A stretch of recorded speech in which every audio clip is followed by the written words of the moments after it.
Hey, so today for our Seed and Weed Wednesday, we are going to head outside to the garden beds because something that we need to do before we start planting, and I know all of you are really excited to get all of your seedlings in the ground. It's a little too early, although there's some things that we can start putting in. But the first thing that we have to do before we get to that stage is we have to test our soil, okay? Because then you're going to be able to know what amendments need to happen in order for you to grow the best possible vegetables that you can.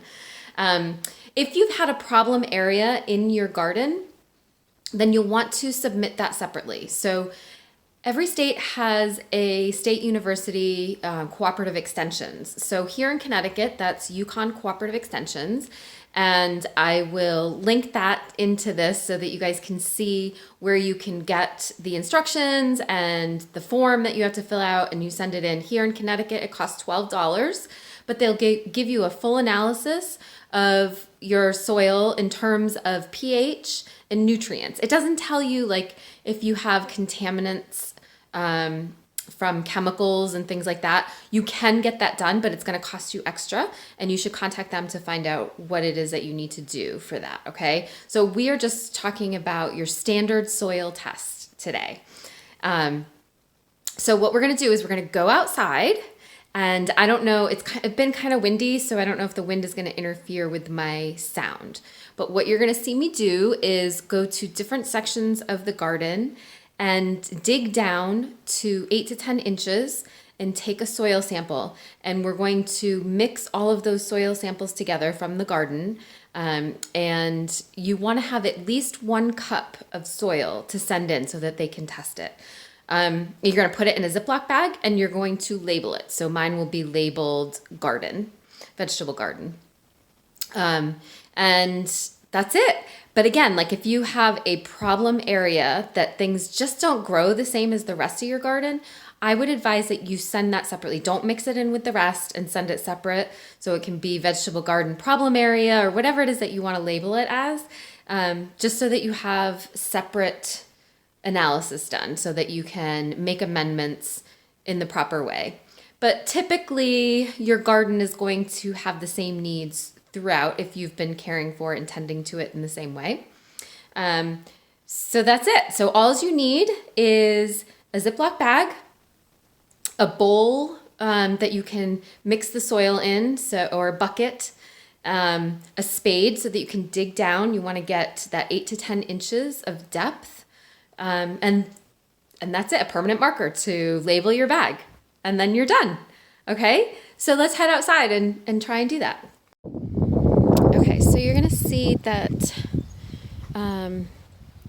plants are still in here from the end of last season, and I do that intentionally because a lot of beneficial insects will harbor in there over winter, and so I wait until the temperature is above 50 degrees consistently before I take those out. So you will see those, and if you're wondering why, that's why.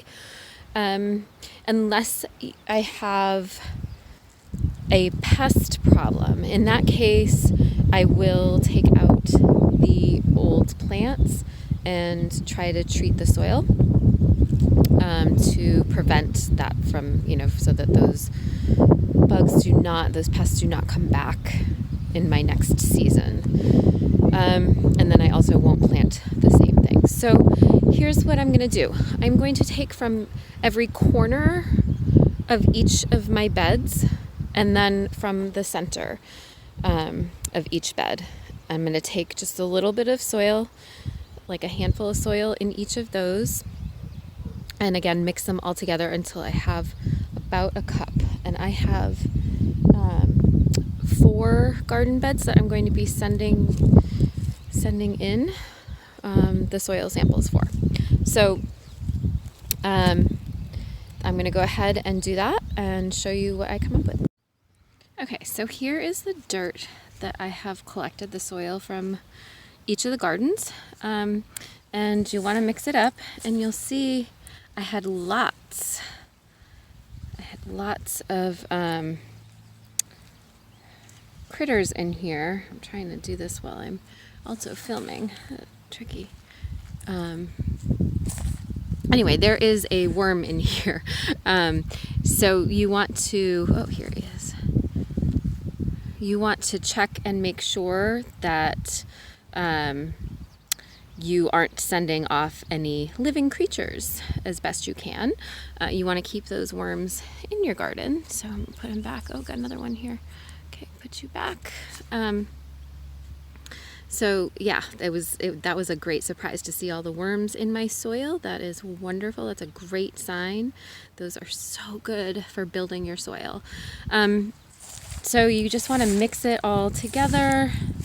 And then I have my Ziploc bag and I'm going to transfer it into that and label it. And that's it. Then I'm going to send it off to Yukon Cooperative Extensions, because that is Connecticut's Cooperative Extensions office, and with a $12 check. And because this is a really busy time of year for them, it's probably going to take about 2 weeks. Normally it would take about a week, but because everyone is doing it right now, then I'm going to give them 2 weeks to do it. I can expect it back. So if this is something that you need to do, which I suggest that everybody does it before you plant, then you want to make sure that you do it sooner. Don't put it off, because 2 weeks is a good amount of time. All right, so I hope you guys enjoyed this and it was helpful, and I'll see you all again next week.